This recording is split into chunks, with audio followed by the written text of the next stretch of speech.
এই যে এখানে আমার বর মালসা জাল দিচ্ছে, আর এত ধোঁয়ায় আমি আমার মুখ নাকটা ঢেকে নিয়েছি। তারপরে কি আমার বর খাওয়ার পরে আমি বসে পড়লাম মালসা খেতে। খুবই সুন্দর খেতে হয়েছিল। আজকের মালসাটা দিয়েছিল আমার মা। তার আজকে হচ্ছে আরও খুশির একটু দিন যে আমার দিদা এসেছে আমার কাছে। তো আমার দিদা ঘরে ছিল, আমরা এখানে মালসা করলাম, মালসা খেলাম। খেয়ে দিয়ে দিয়ে পাতাটা তুলে বাগানের একটা পুকুরে গিয়ে ফেলে দিলাম। আমাদের নিয়ম হচ্ছে মালসা খাবার আগে তো চান করা, তারপরে চান করা। কিন্তু এত শীতকাল বলে আমরা চান করি না, বা কাপড়টা জাস্ট ধুয়ে নিই। ধুয়ে নেওয়ার পরে এখানে আমি একটু পরিষ্কার করে নিলাম, যেহেতু কালকে আবার মালসা জল দেবো, তো এই কারণে। তো আমার দিদা এসেছে, আমি তো খুবই আনন্দিত। আমাদের জন্য অনেক ফল, অনেক মিষ্টি, অনেক কিছু এনেছিল। অনেক আমাদের হেল্পও করে গেছে।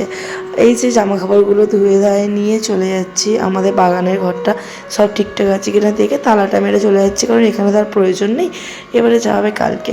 তারপরে আমি আমার দিদার কাছে গেলাম, আমার দিদা বসেছিল আমাদের জন্য ওয়েট করছিল। চলে গেল, খুব মন খারাপ হচ্ছিল।